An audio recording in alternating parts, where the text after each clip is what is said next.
अस्सलाम वालेकुम। कैसे हैं आप सब? उम्मीद करते हैं सब खैरियत से होंगे। अल्लाह ताला सबको अपनी हिफ्ज़ ईमान में रखें, हर तरह की परेशानी, बीमारी और मुसीबतों से बचाएं। आज मैं बनाने लगी हूँ जी मज़ेदार हलीम। ये कराची की मशहूर हलीम की रेसिपी की तरह मैंने घर में जो सा मज़ेदार हलीम तैयार किया, और जो कि बहुत ही क्विक और इजी जो है ना तरीके से बनाई है।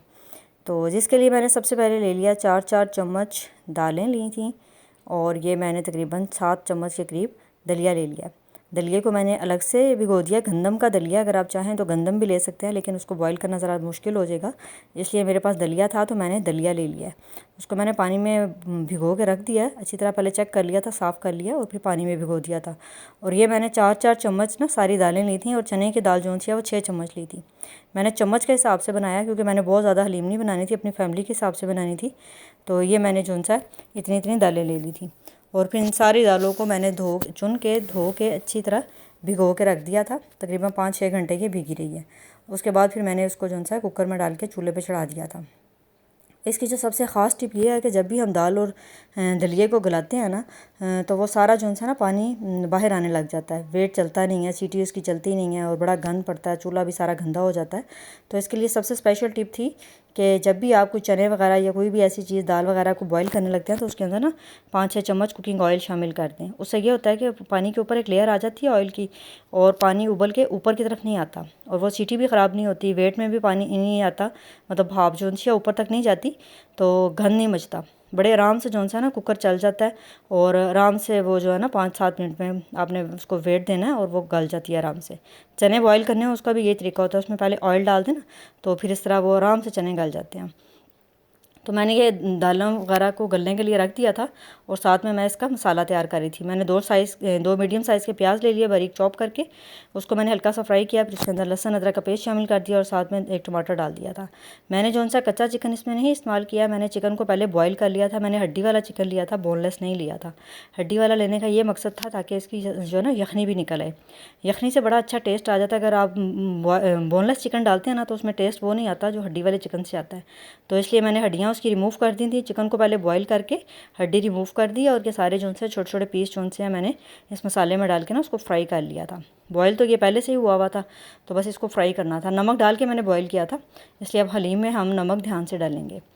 तो फिर ये मैंने इसको अच्छी तरह फ्राई करने के बाद इसमें हलीम मसाले, शान हलीम मसाला मैंने ऐड किया।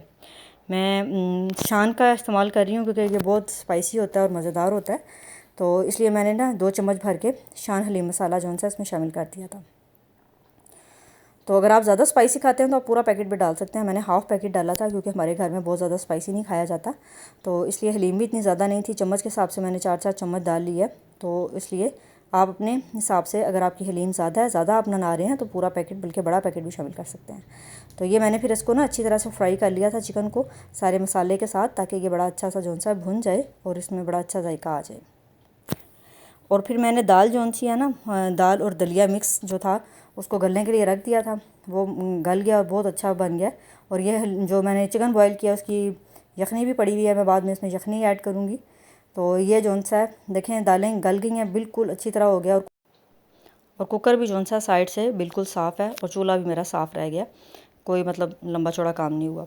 फिर इसको जो दाल और दलिया ग्राइंड किया था, गलाया था ना, इसको मैंने ठंडा कर लिया, और अब इसमें हल्का सा मैं ग्राइंड करूँगी। बहुत ज़्यादा ग्राइंड नहीं करना, ज़्यादा पेस्ट बन जाएगा, बस हल्का सा 1-1 सेकंड के लिए इसको ग्राइंड करना है, ताकि ये बिल्कुल जो सा ना आपस में मिक्स हो जाए।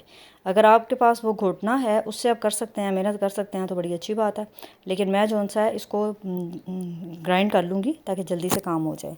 इस तरह मैंने 2-3 दफ़ा में करके ना ये सारा इसको ग्राइंड कर लिया था। अब इसको जो है हमने चिकन का मसाला बनाया हुआ है, ग्राइंड करते जाएंगे और साथ साथ इसके अंदर शामिल करते जाएंगे। ये इतनी मज़ेदार मेरी हलीम बन के तैयार हुई थी ना, तो बन के काफ़ी ज़्यादा हो गई थी। फिर मैंने अपने नेबर में भी भिजवा दी कुछ। जब ऐसी चीज़ें बनती हैं फिर मैं ज़रूर भिजवा देती हूँ, अच्छा लगता है, सब मिलके खाते हैं, बड़ी खुशी होती है।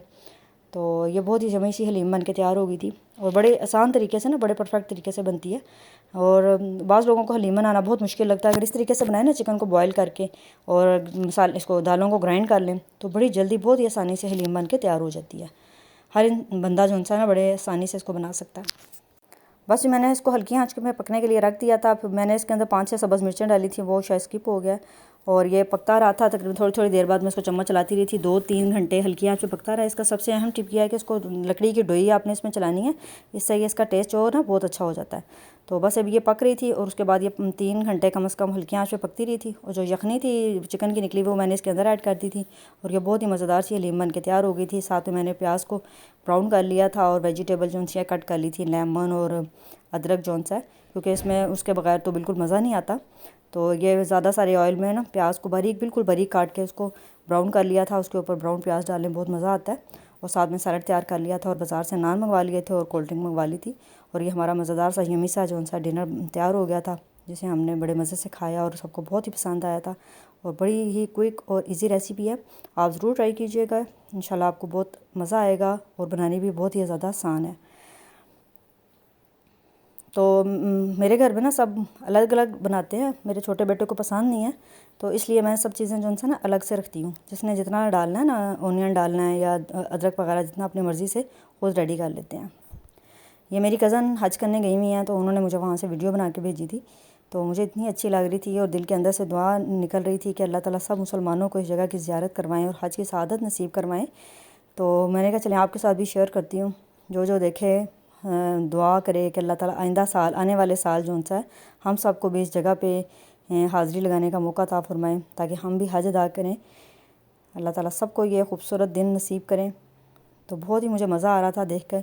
मेरी कज़न और उनके बेटी गई हुई थी हज करने। तो अल्लाह ताला से दुआ है कि अल्लाह ताला तमाम मुसलमानों को ये खूबसूरत सआदत नसीब करें। सब एक दूसरे के लिए दुआ करते हैं, अल्लाह ताला इंशाल्लाह दुआओं को कबूल करेंगे। चलें जी, वीडियो आपको पसंद आए तो लाइक करें, शेयर करें, सब्सक्राइब करें और वीडियो को फुल वॉच किया करें।